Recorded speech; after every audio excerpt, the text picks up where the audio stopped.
Yeah, Mr. Jim Davis once put this in a Garfield strip.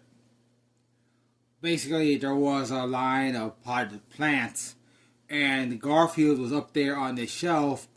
Keep in mind that in this comic strip, this is a cat with some like human type abilities, even though he looks like a cat. Anyway, he's walking along top of that, basically knocking all the plants on the ground. And then John Garfield's owner, enters the room, and Garfield not sure what to do. Basically, this was one of the tropes in that comic strip, basically drawing the Garfield cat in various weird positions.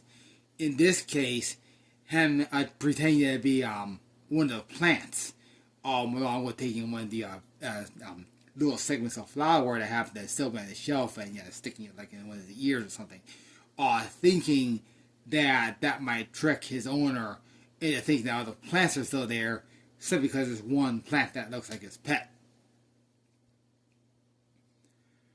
One thing that is useful is that it's obvious, at least through what happens in this room, because of course this is connected to some spirit stuff. But what's important is that if I see 666 or something, that's a warning.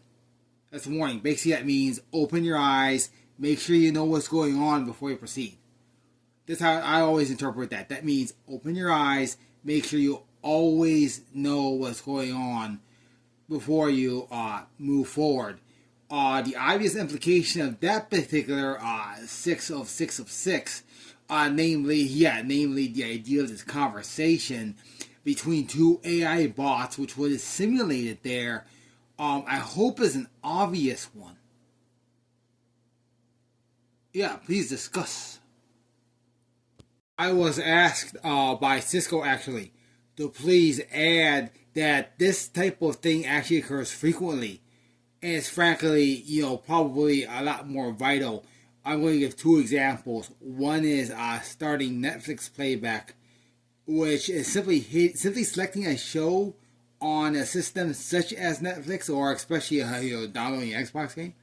That starts with multiple conversations, often English conversations. The reason why they're English is that way debuggers can look at that script and make sure it makes sense. Actual simple English conversations between bots to transfer data for whatever service required. The other common use of this is banking transactions, which I have the same type of security for the same reasons and for the same reviewability.